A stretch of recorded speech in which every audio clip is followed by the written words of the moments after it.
Melania Trump is the toast of Europe, just as Jacqueline Kennedy was. Poised, beautiful, cultured, a great, great representative for the United States of America and for President Donald Trump. He should be very proud. Intrigue in Washington. All Washington and every political reporter in town waiting to hear about the impending White House shakeup and whether Donald Trump will move aggressively to save himself. Yes, this is step one of a new strategy that would be offensive, meaning the president will go on the offense against his critics, whether they be in the media, whether they be in the Democratic Party, or, gee, is that the same thing? In any event, everybody's waiting for step one. The White House communications consultant, Mike Dubke, out. Never really understood why he was there to begin with. Not a Trump Republican, not a Trump supporter. Never really gelled with the Trump White House staff. Ominous signs that Corey Lewandowski and Dave Bossie, who I refer to as Dumb and Dumber, will be coming in some kind of new plumbers unit to impose discipline on the Trump White House, to bolster security, to plug the leaks. Are these two latter-day plumbers? If the President of the United States wants to get to the bottom of who's leaking in his administration, well, then I recommend that he turn this over to the new FBI director, whoever that person may be. Not some extra legal outside effort to find the leakers. This is reminiscent of E. Howard Hunt and Gordon Liddy, and of course the famous Watergate scandal was the result. Now we have an incredible tweet yesterday in which Ana Navarro says that she's proud of the president of France, the new president. She has president envy. I'm sorry, but Mr. Macron is presiding over a system in which the French people are under assault from a swarms of young Arab men, young Islamic men, raping, pillaging, destroying public property. We have a special report on the truth about refugees. Let's take a look.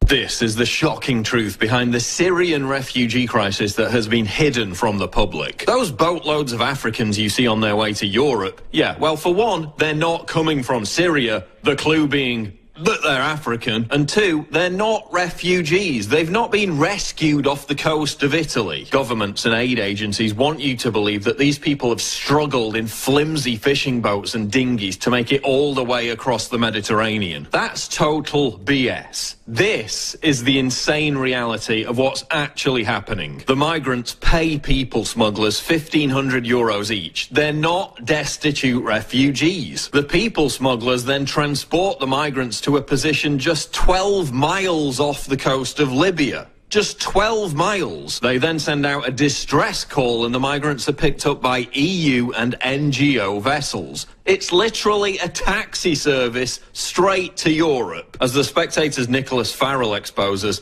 there's reason to suspect that the people smugglers are actually in direct contact with aid agencies, which is why they're so often first on the scene to rescue migrant boats. And this is a criminal offence. The law states that the refugees should be taken to the nearest safe port, which would be Tunisia. But these NGOs are taking them straight to Italy. As you can see in this marinetraffic.com illustration, the NGO boats are leaving Italy, travelling to right off the coast of Libya, just off the coast, then returning to Italy with their human cargo. It's literally a taxi service. And isn't it ironic that the only time these boats are diverted from Sicily is when G7 elitists are in town. It's a security threat for them to be faced with the very crisis they created. An investigation in Italy found that most of the NGO ships are German. Even the EU border agency Frontex accused aid agencies of helping, quote, criminals achieve their objectives. The people smugglers contact the aid agencies directly, knowing they won't be arrested. Quote, since June 2016, many boats have been rescued near the Libyan coast by aid agency vessels without any prior distress call, suggesting the rendezvous has been pre-arranged. Italian prosecutor Carmelo Zuccaro says he has evidence of phone calls between criminal people smugglers and NGOs like Save the Children, Proactiva Open Arms, and SOS Mediterranean. George Soros Open Society-backed foundations like Avaz.org, Medicine Sans Frontiers, and MoveOn.org are also allegedly involved. Soros invested $500 million to, quote, help refugees,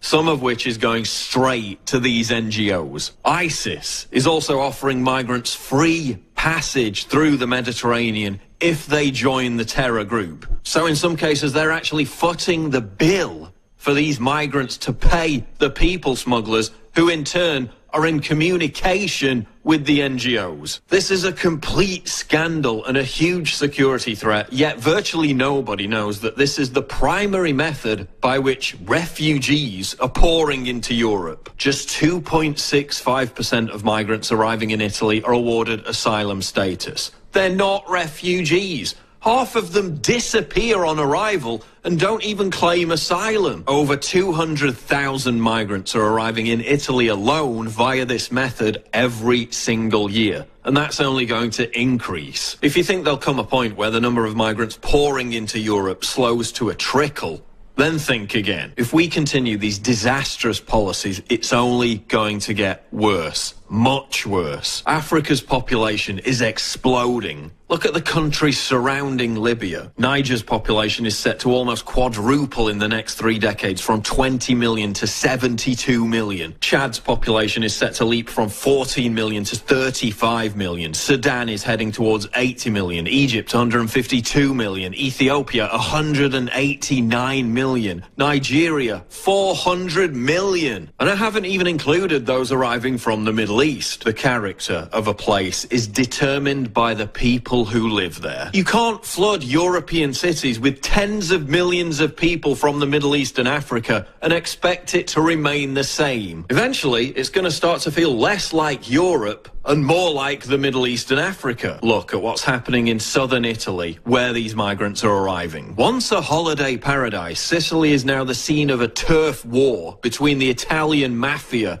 and African crime gangs. Listen to what the mayor of Palermo said. Quote, Palermo is no longer an Italian town. It's no longer European. You can walk in the city and feel like you're in Istanbul or Beirut. Palermo is a Middle Eastern town in Europe. In other countries, the evidence is pretty clear that this grand experiment in cultural enrichment isn't working. Migrants are responsible for 90% of shootings in Sweden. A report by Germany's Interior Ministry found that an extra 402,741 crimes were committed by migrants, with non-Germans accounting for 27.6% of total offences. 500,000 migrants in Germany are on welfare benefits. Gang rapes of girls and women are becoming commonplace.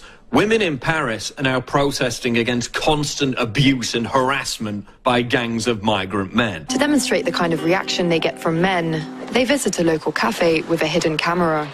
Before they even get inside, their presence seems to disturb the other clients.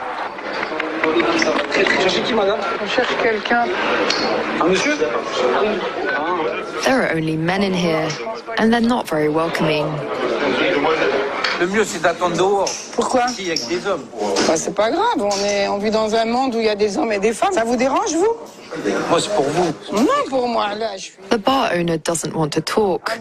The other customers, meanwhile, are uncomfortable. Mais je m'en fous, on va se faire discrète, petite dans un coin.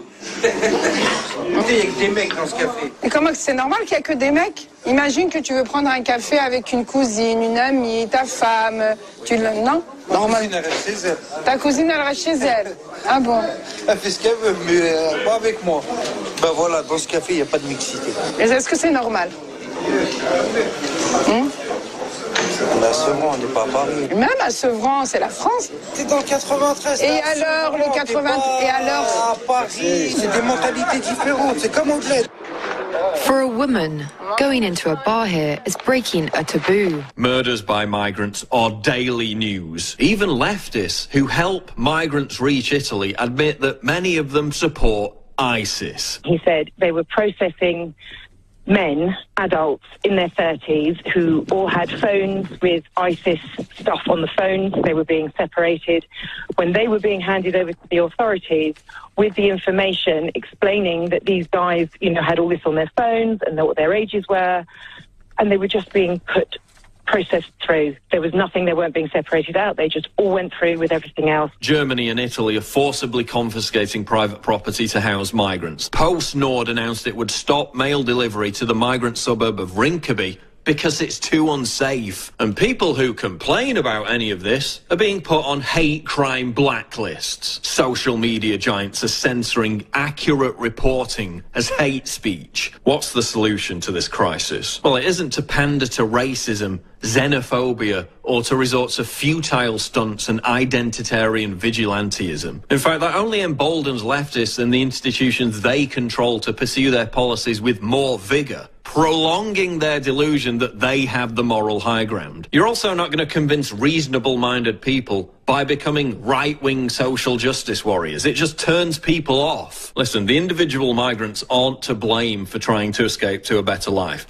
If I lived in a poverty-stricken African country, I'd try to do the same, and so would you. But again, that's economic migration. It's not refugees fleeing war-torn countries. It's fundamentally dishonest to call it a refugee crisis when it's not. 85% of migrants arriving in Italy are men. The vast majority of them are from countries that are not at war. But migrants didn't create this crisis. The political elite created it. Leftist NGOs created it. They created it because they fundamentally hate Western values and are quite prepared to destroy them to remain in power. Europe's loss of faith in its own achievements and culture, the continent's demographic collapse, this guilt-ridden self-immolation, this suicidal virtue signalling that led to Merkel to swing the borders wide open. It's all based on an existential crisis engineered by the leftist political elite, ensconced in ivory towers and luxury hotels, shuttled between banquets and private parties by their chauffeurs. They don't have to live amongst the societal crises that they create. They don't care about the impact millions of unassimilated migrants have on society or culture. They only care about power. They replaced what defined the West, rule of law, equality, with the empty platitudes of tolerance and diversity. And it's been catastrophic. The EU wants to force member states to accept more migrants. Macron is threatening sanctions on Poland for refusing to do that. The only solution is to turf out those political elites and prosecute the NGOs for their criminal activity. The solution is to provide incentives for these migrants to stay in their home countries. The solution is to push for a political settlement that unites Libya, something that's moving closer to fruition. A unification that empowers a single authority to plug the leak by arresting and jailing the people smugglers. This will also stop the flood of migrants from other African countries entering Libya in the first place. And if it's proven that members of NGOs have been coordinating with people smugglers, arrest and jail them too. Don't incentivize people smuggling by allowing NGO boats to be on standby to ferry these migrants into Europe at the drop of a hat. Italy could be about to prosecute these aid agencies, and we need to keep the pressure up to ensure that happens. There's an election in Italy next year. Polls show Beppe Grillo's five-star movement with a slender lead over the ruling centre-left party. The five-star movement has called out NGOs for providing a taxi service to migrants. If they take power, the racket is over and the aid agencies will face prosecution. The flood of migrants into Europe from Libya will cease. France chose virtual national suicide by voting for Macron, but Italy still has an opportunity to save itself and possibly the rest of the continent by electing Beppe Grillo. Look, free speech protests are going to do F all to stop these migrants pouring in every day. Railing against the symptoms, railing against Islam, and hey, I'm guilty as charged for doing that. But it doesn't count for anything. We need to stop these boats. We need criminal prosecutions and a permanent change of policy. The cultural identity of Europe is already being eviscerated. This isn't about race. It's about the survival of our fundamental values and our way of life. We need to stop the bleeding now, before it's too late.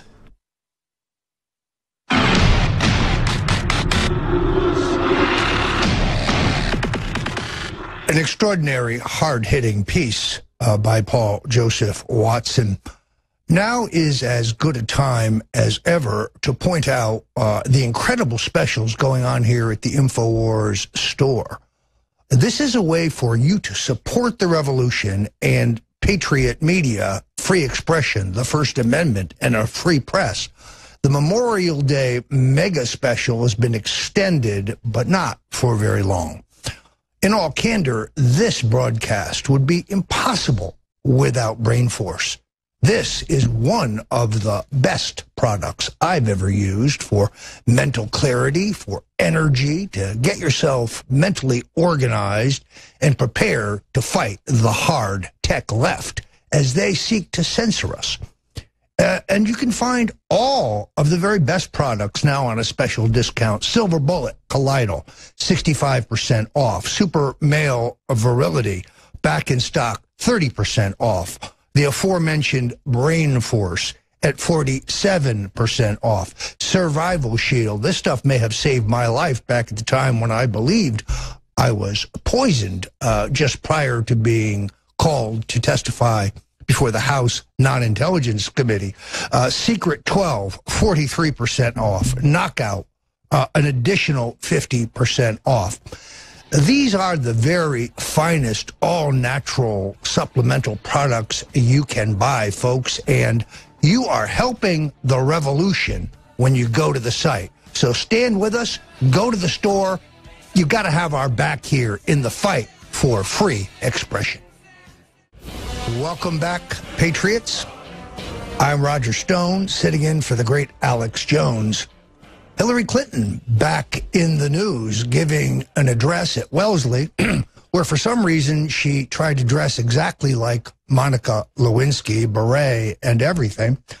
And a lot of bitterness coming out of Hillary. She talks about fake news, but then she goes on to say that Richard Nixon was impeached. Well, he wasn't impeached. He was not convicted. He resigned. But more importantly, Hillary would have us forget that she was fired as a young staffer from the House Impeachment Committee.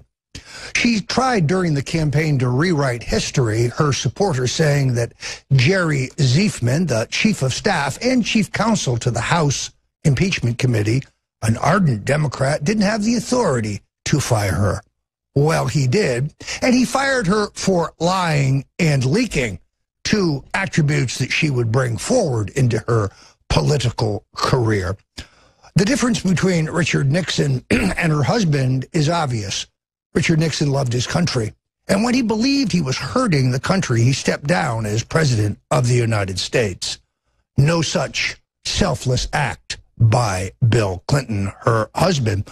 We've got a terrific video here. Let's look at Hillary at Wellesley and see how delusional this lady really is. We didn't trust government, authority figures, or really anyone over 30. Does Monica know that she has her hat, by the way? That's one of the things I'd like to know. Thanks to years of heavy casualties and dishonest official statements about Vietnam, and deep differences over civil rights and poverty here at home. We were asking urgent questions about whether women, people of color, religious minorities, immigrants would ever be treated with dignity and respect. And by the way, we were furious about the past presidential election of a man whose presidency would eventually end in disgrace with his impeachment for obstruction of justice.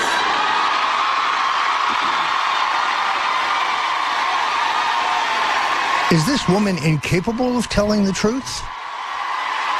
Bill Clinton's presidency should have ended for his selling secrets to the Chinese and the Russians in return for campaign contributions. The person running the investigation into him at the Department of Justice. There you have it, Hillary Clinton, highly delusional. Stay tuned here at InfoWars and the Alex Jones Show. We've got a great show coming up, including rock legend Rick Derringer. Dr. Jerome Corsi's going to break down the truth about Seth Rich for us. And later in the show, we talk about David Urban, the White House shakeup, and whether the president will move aggressively to save himself. It's all right here at InfoWars on the Alex Jones Show. We'll be right back.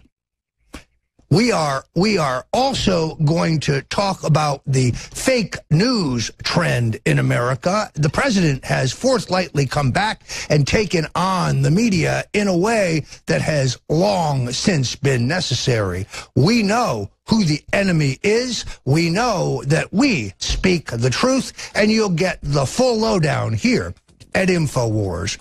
I'll be right back. Welcome back to the Alex Jones Show here on InfoWars. Where else could you get Hank Williams Sr. but here in Austin, Texas? One of my favorites. The mainstream media seems now to be out of leakers. They've resorted to just fabricating things, making things up. How does one deal with an adversary that just willfully lies and puts it on page 1 of the newspaper? The newest canard from some of these nefarious unnamed sources who the media claims are talking in derogatory terms about the president, well, they really don't exist. We saw graphically in Europe how the elite, arrogant European leaders completely mishandled Donald Trump. If you really wanted him to sign on to the climate accords from Paris, perhaps you should have praised him. Instead, they snubbed him. They were arrogant. They were rude. And then, of course, a White House aide, Gary Cohn, made the mistake of telling the New York Post, well, the president came to Europe to get smart about climate change. Sorry, Mr. Cohn, the president already is smart. That's why the American people elected him. And what of a president that has the cojones to stand there in front of these delinquent European leaders and say, hey, boys, when it comes to NATO, it's time for you to pay up. This is the kind of president I want. Somebody with the courage to tell it like it is, right in their grill, as they say. These countries are supposed to be putting up 2% of their GDP to fund NATO. We fund 72% of the NATO overall budget. It's time to have a president who puts America first. CNN, of all people, produced a terrific video on the NATO situation. Let's have a look. I cover national security and foreign policy. I'm a retired Rear Admiral in the Navy, also served as Pentagon Press Secretary and State Department spokesman. I cover anything from U.S. role in NATO to ISIS in the Middle East. When it comes to NATO, it's very complicated. It's been a problem for decades. I would say 20, 30 years. Many U.S. presidents have talked about NATO members needing to take on more of the burden. President Trump wouldn't be the first president that has tried to do this. President Obama made the case, as did President Bush before him. There was a breakthrough in 2014 at a summit in Wales, but there are other factors. In 2014, we saw the rise of ISIS, and we also saw Russia and Vladimir Putin moving into Ukraine and annexing Crimea.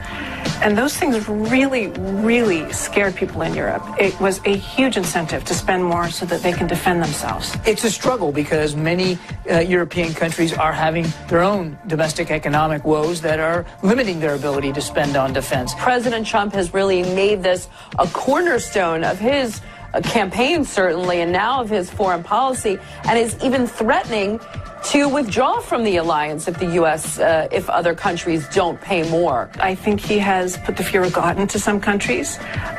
With a lot of his rhetoric during the campaign, he was very equivocal about whether the U.S. needs NATO, and I think that unsettled people. His bellicose nature has certainly reignited the flame, but that flame was already burning. NATO members are willing to pay more, and they are coming up with plans to lay out an outline for how they're going to pay more. The U.S. wants them to commit to a 10-year plan. A lot of countries aren't ready to do that. It's going to be a constant balancing act for them. The president's bellicose attitude. Pay up, you freeloaders. Time to cough up, you European deadbeats. Yes, Donald Trump speaks the truth, keeping faith with the people he pledged to clean up the NATO problem in the last election. I'm Roger Stone, and you're at the right place at InfoWars. Welcome back. I'm Roger Stone from the Stone Cold Truth, sitting in for the Patriot freedom fighter, Alex Jones. And joining us shortly is one of the finest investigative reporters working today in the United States, Dr. Jerome Corsi, Skyping in from his palatial New Jersey estate. But before we go to Dr. Corsi, I want to highlight an incredible video from a British member of Parliament, Nigel Evans. Mr. Evans has said what many Americans will not say in an extraordinarily hard-hitting video. Let's take a look at what this distinguished British politician has to say. Those who find it difficult to understand that the American people voted for Donald Trump get over it because he's president of the United States. And what I would say for all of us here, and this actually includes myself, is that we have to ask ourselves, why is it that people felt so left behind that they made the democratic decisions that they've had, which we think we can't understand, some of us. How can you possibly vote for Brexit? How can you possibly vote for Donald Trump? And the fact is that the people have. These were the forgotten people. And just like we had the forgotten people in the United Kingdom, there are the forgotten people in the United States of America. We may not like some of the things that he says, and I certainly don't like some of the things that he said in the past. But I do respect the fact that he stood on a platform which he is now delivering. He's going to go down in history as being roundly condemned for being the only politician to deliver on his promises. And there you have it, speaking the truth in Europe, a member of the British Parliament. And now joining us, Dr. Jerome Corsi. Now, Dr. Corsi has written a blockbuster series, which I am just now getting into, but you can find at the InfoWars website, on the entire question of Seth Rich and why he was murdered. See, the great thing about Dr. Corsi is he uses the investigative techniques that the intelligence agencies use. He starts with the product and then works back to examine the motives. He has really zeroed in on what was stolen, when it was stolen, when it was published, and uses a process of elimination to prove that only Seth Rich could have been responsible for the breach at the DNC, which revealed that Deborah Wasserman Schultz and Hillary Clinton's campaign colluded to steal the nomination from Bernie Sanders, and that the two hackers, Guccifer 1 and 2, do play central roles. Dr. Corsi, welcome to InfoWars. Thanks, Roger. It's great to be with you, and I appreciate the introduction. The key to what these three articles do is really very analytical. It takes apart, in a way you'll never see the mainstream media do, the details of how the Democrats operated their emails and their computer systems, including voting systems, and then it details each hack or leak and traces in an counterintelligence way how it had to happen. So these are articles which are going to be very, very detailed, and I think once you've read them, you're going to get the background of understanding how the Seth Rich murder, why it occurred, and what was involved in Seth Rich's decision to steal the emails that he stole and give them to WikiLeaks. Dr. Corsi, what do you make of what appears to be a mainstream media effort directed by the Democrats to cut off all discussion of this matter, as if it's verboten? You can't talk about whether Seth Rich was murdered. You can't talk about who may have done it. You're supposed to respect the privacy of the family. Now, I think while the privacy of the family is important, the truth is more important. Well, the truth is the only really critical thing in the pursuit of the politics of the story. I mean, the family, we all respect the family, and the family, unfortunately, is going to have to deal with the public nature of this murder and the solving of the murder. But when you get down to the Democratic operatives, I think there's two reasons, Roger, that Democrats are just terribly afraid of the Seth Rich story. One, it's going to expose that the core corruption was the Democrats themselves. And I'm not convinced that the Russians hacked anybody as a result of doing this examination. What I am convinced of is that the Democrats ran an extremely lax security system with all of their networks, including their voting data, and it was relatively easy to hack them. Secondly, once the entire this narrative of the Russian collusion collapses, what you're going to find at the core of it is, again, more crimes committed by Hillary Clinton, more crimes committed by the Democratic Party, lies, and essentially a cover-up story that was concocted to explain why Hillary lost. In other words, the Russians stole it from them, when the truth is that the Russians wanted Hillary to win. The Russians were paying Hillary, they were paying Podesta, they had the Obama administration in their back pocket. Obama had done nothing when Russia went into Ukraine. It did nothing in Crimea. The Russians had the Obama administration in their back pocket, and Russia could have easily blackmailed Hillary and Podesta had Hillary been in the White House. That's what the Democrats are afraid the American people are going to find out, is that the Russians really, as they say, didn't do anything, and Julian Assange, as he's largely hinted, had relied upon Seth Rich, an internal member of the Democratic National Committee, who became so disillusioned with how Hillary stole the election from Bernie Sanders that he decided he would retaliate by stealing DNC emails and Podesta emails, and WikiLeaks strategically published them, basically destroying Hillary's campaign. But this was not Donald Trump. At the same time, and this is going to be another series of articles I'm going to write, the Obama people were systematically wiretapping Donald Trump's campaign and setting up this whole Russian meme in order to try to undermine the administration should Donald Trump win. At the heart of this story is Democratic corruption, which is astounding and is many scales greater than Watergate or the corruption of Richard Nixon. You know, my friend Sam Nunberg, an early advisor to Donald Trump, really summed this up better than anyone else. No crime, no collusion, no cover-up. It's time for the president, in my view, to get on offense. Now, Dr. Corsi, you are an old Washington hand. You know your way around the inner beltway sanctums. What do you make of this overdrive effort by the NSA to find the Russian collusion. They have doubled down rather than backing off. What do you make of that?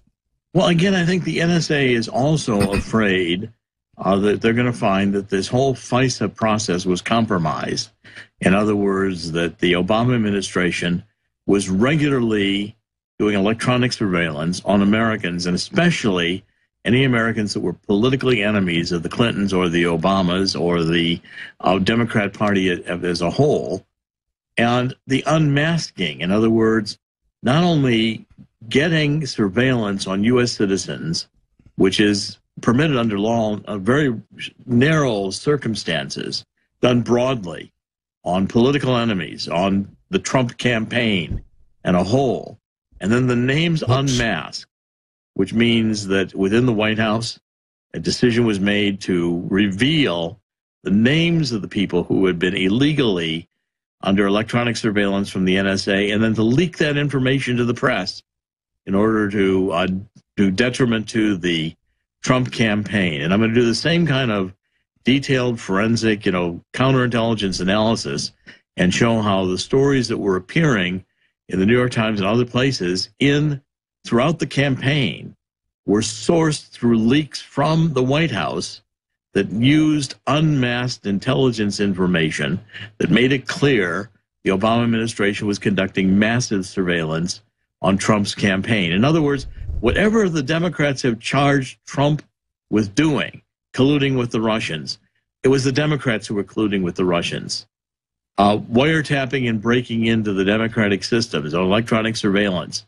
The Russians were not doing that.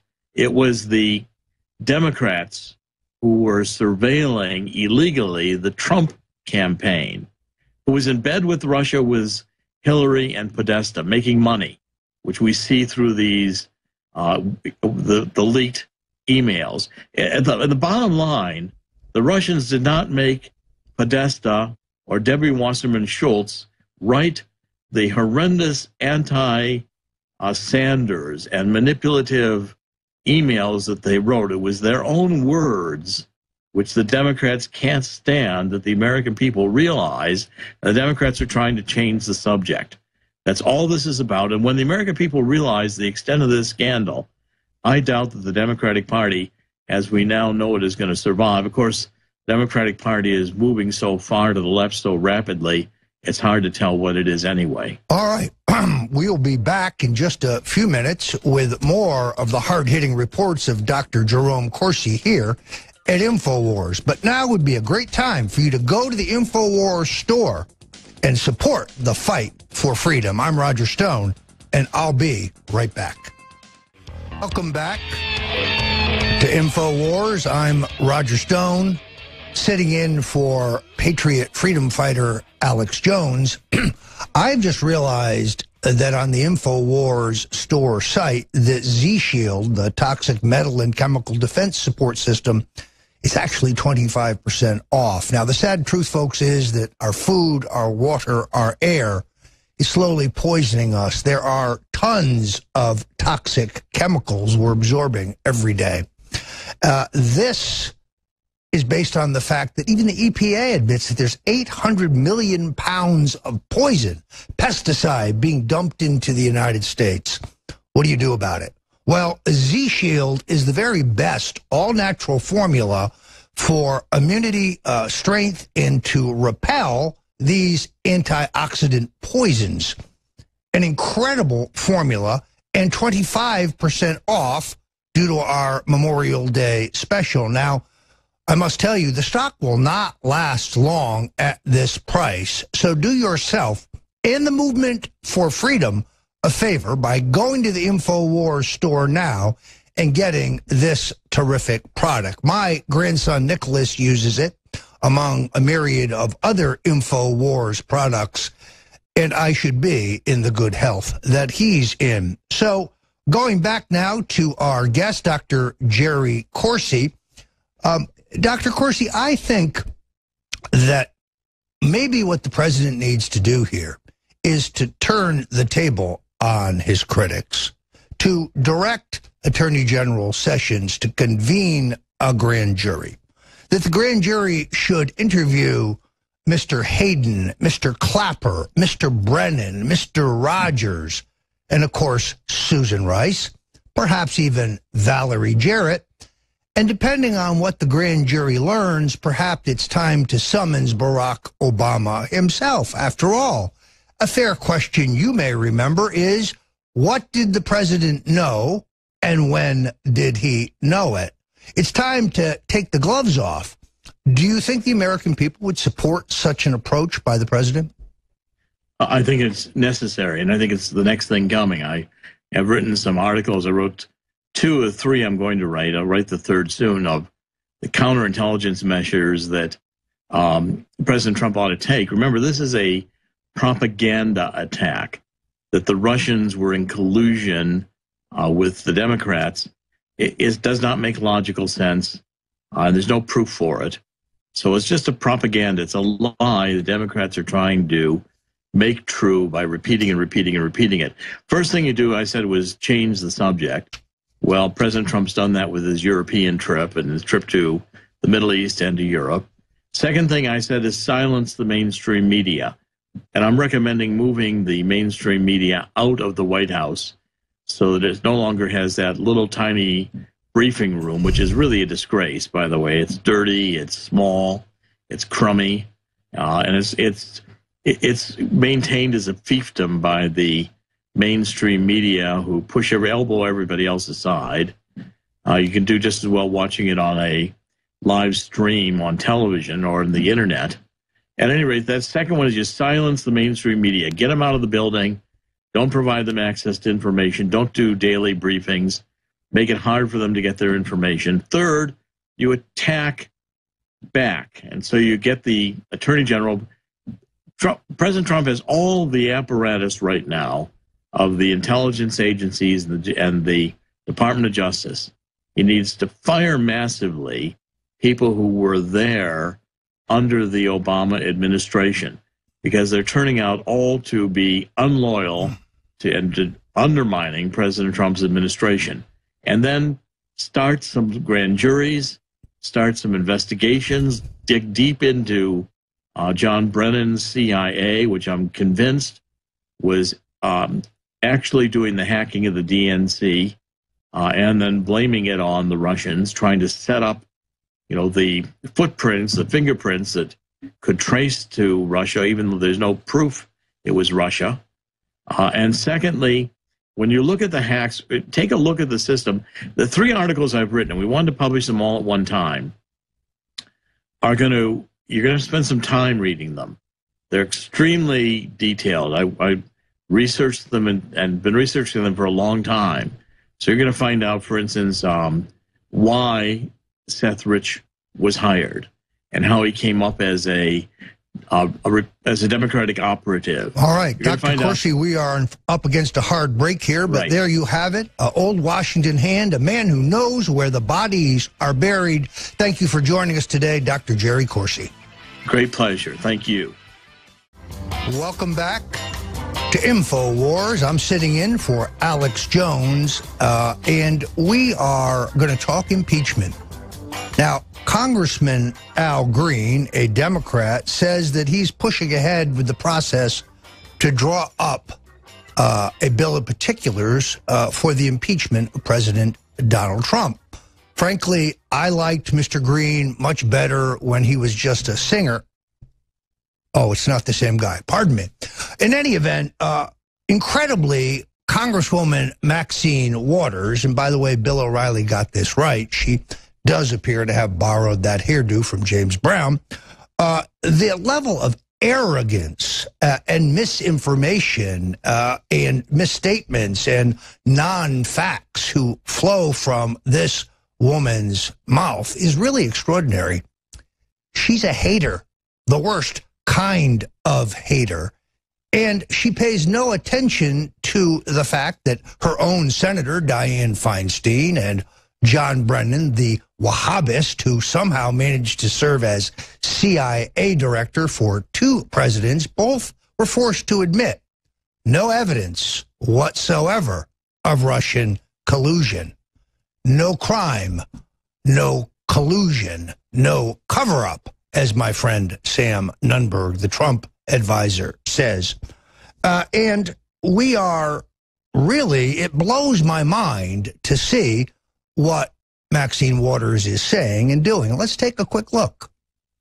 I just want to talk about your representation in Washington regarding our president as well. I can't stand him. I understand. He's the most horrible man I've ever seen in my life. I love my president very much. I'm glad you do. I respect your position, my position as well. I'm glad but I also want to know why you weren't representing me in Washington by opposing the president. Your president is a dishonorable, lying man. He mocked a journalist. I've never seen a grown man do that.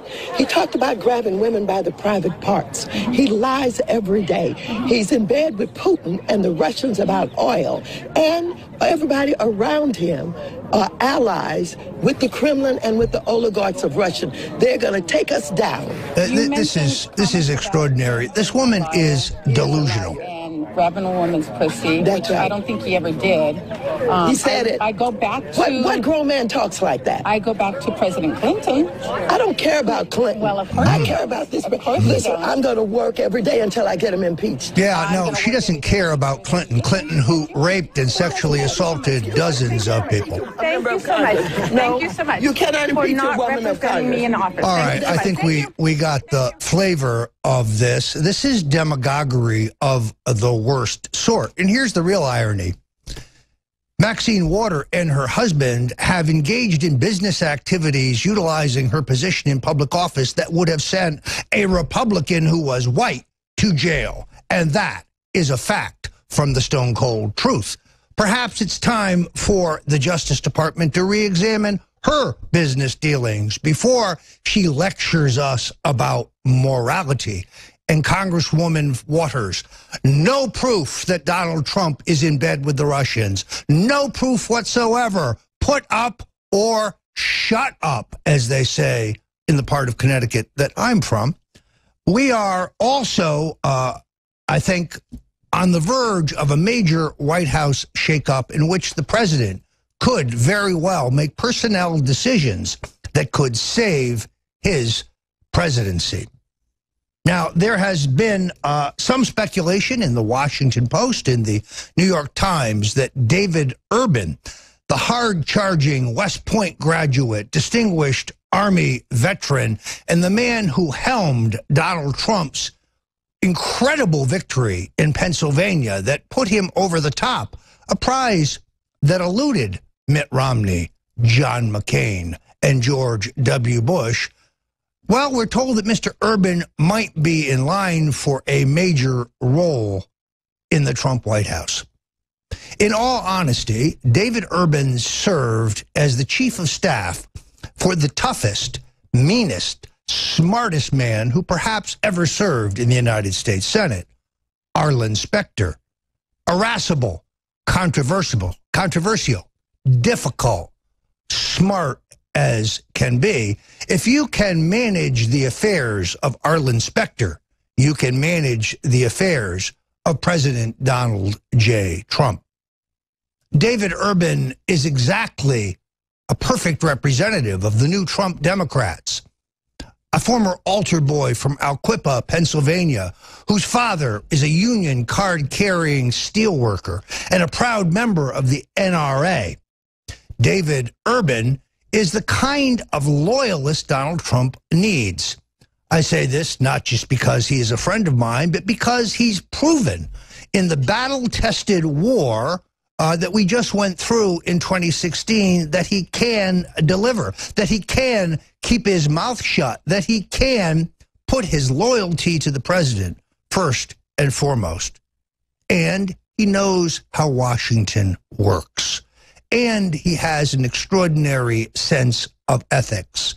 He knows what can and cannot be done in Washington. I have no special knowledge of how and when and in what manner the president may tap David Urban's talents. I do know that he was seen dining with Ivanka Trump in Washington, D.C. only days ago. So I am hopeful that the Mr. President will do what is necessary to save himself. And here's a trivia question. What foreign country is Reince Priebus about to be appointed ambassador to? If you guessed Greece, well, I think you might be right. We are extraordinarily challenged at this point because the president is faced with adversaries who have no regard for facts or truth. In fact, the president himself, I think, really put this in perspective on the Sunday morning shows when he said that the leaks coming from his White House were fabricated lies. Notice how so many of our sources are anonymous. Well, that means that in many cases, take the Daily Beast, for example, they just don't exist. These elitist pukes who criticize our president kind of make it up as they go along.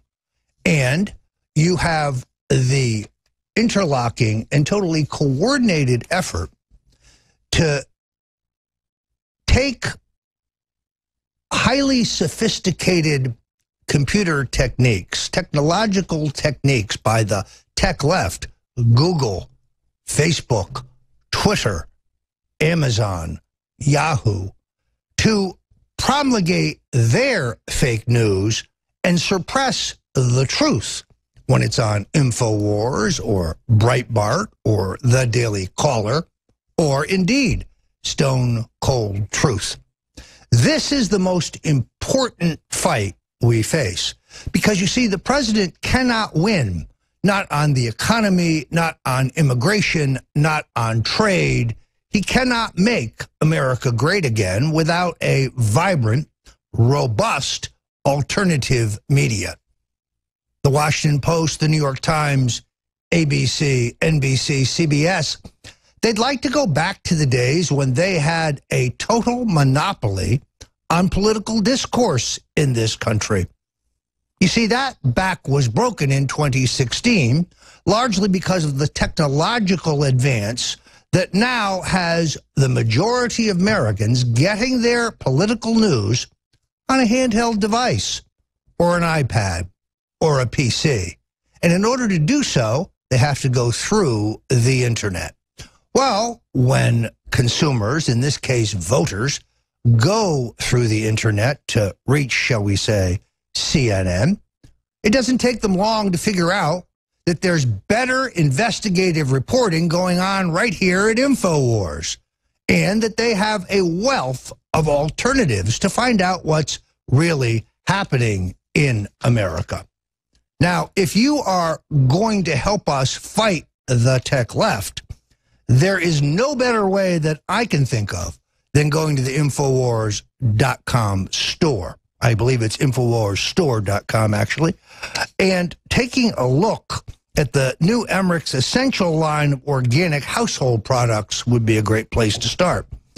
For over 2 decades, I'm told that the listeners here at InfoWars have been asking for generic products to replace things like bug spray, sunscreen, and body wash with healthier, more efficient, more effective products. And the folks who run the labs for the InfoWars store have tested hundreds of different brands and have spoke to dozens of other manufacturers. But until now, they have not been able to produce a line of products that are up to the InfoWars standards, a line of products that you, the freedom fighters and liberty-minded folks who support us here at InfoWars, have been demanding from us for literally years. I'm talking about the non-nano SPF 30 zinc oxide sunscreen. This is what you need at the beach. I'm talking about the DEET free herbal bug spray. No poisons, no toxins, nothing in there that will kill you. The concentrated peppermint mouthwash. This reminds me very much of the fluoride-free toothpaste that my family has become addicted to, better than anything you can find in a drugstore. We're talking about the pure, unscented body wash. This stuff is great in a hot shower. The pure tea tree shampoo, all natural. The long-lasting natural deodorant that doesn't contain the poisoning aluminum, and so many more great household products available right now at the InfoWarsStore.com. So you can have a total win-win situation. You can you can support our fight for freedom, our fight for free expression, by going to the store and loading up on the products that the folks here at InfoWars have spent hundreds of thousands of dollars testing to assure they're bringing you the very best product at the very best price. Sure, you can go to Rite Aid or Walgreens or CVS.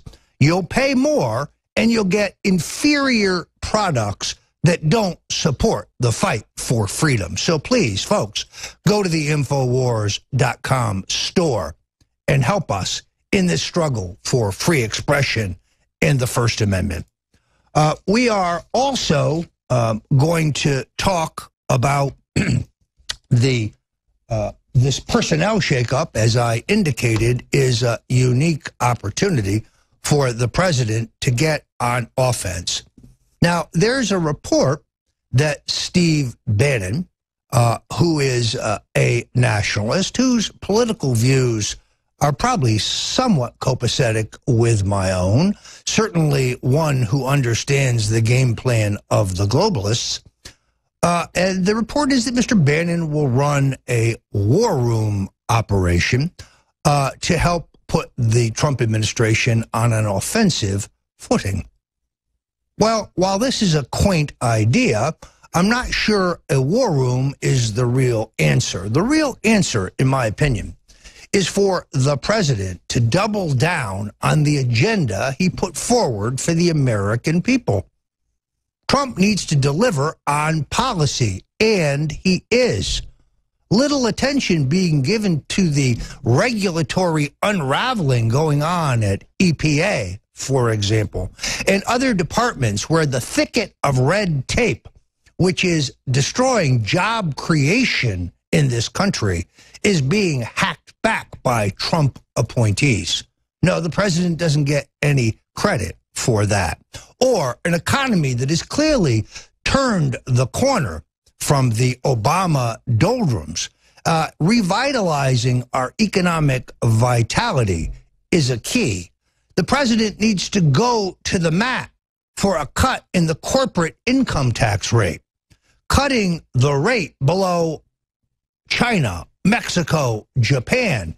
This is the solution the president laid out in the campaign, and this is the solution that can revitalize our economy and give the president both time and resources to address the key questions we face regarding crime, trade, immigration, and so many other pressing issues.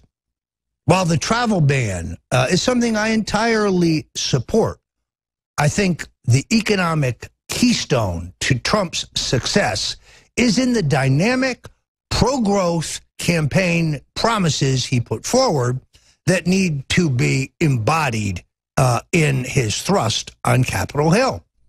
Now, many people ask me, well, what about these establishment Republicans? They seem to have their own ideas regarding tax reform and tax reduction, largely the status quo.